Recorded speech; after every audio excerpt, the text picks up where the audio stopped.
Au Ghana, des milliers de manifestants ont parcouru les rues d'Accra mercredi 28 mars 2018 afin de protester contre un accord militaire conclu entre le gouvernement ghanéen et les États-Unis. Vendredi 23 mars 2018, le Parlement ghanéen avait ratifié cet accord, donnant un accès sans entrave de l'armée américaine à son territoire. Plus en détail, il permettrait aux troupes américaines d'avoir accès aux fréquences radio du pays et à une piste d'aéroport. Elle bénéficierait également d'exemptions fiscales concernant les importations de matériel militaire.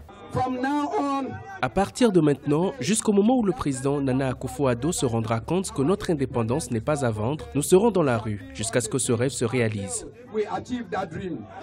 Permettez-moi de dire que si d'ici la fin de la semaine, ils ne prennent aucune mesure, nous entamerons des manifestations similaires.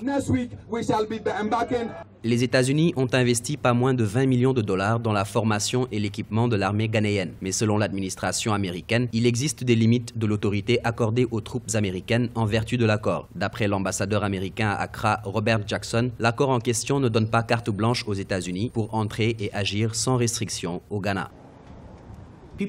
Les gens mettent d'abord en avant leurs intérêts partisans et non les intérêts nationaux. Des accords similaires ont été redéfinis autrefois. Personne n'a tiré la sonnette d'alarme. Aujourd'hui, un autre gouvernement veut faire la même chose. On lutte contre ça. À chaque fois que nous mettrons l'intérêt partisan avant l'intérêt national, ces situations se produiront tout le temps. Et je pense que ce n'est pas bon pour notre démocratie et ce n'est pas bon non plus pour le bien-être des Ghanéens.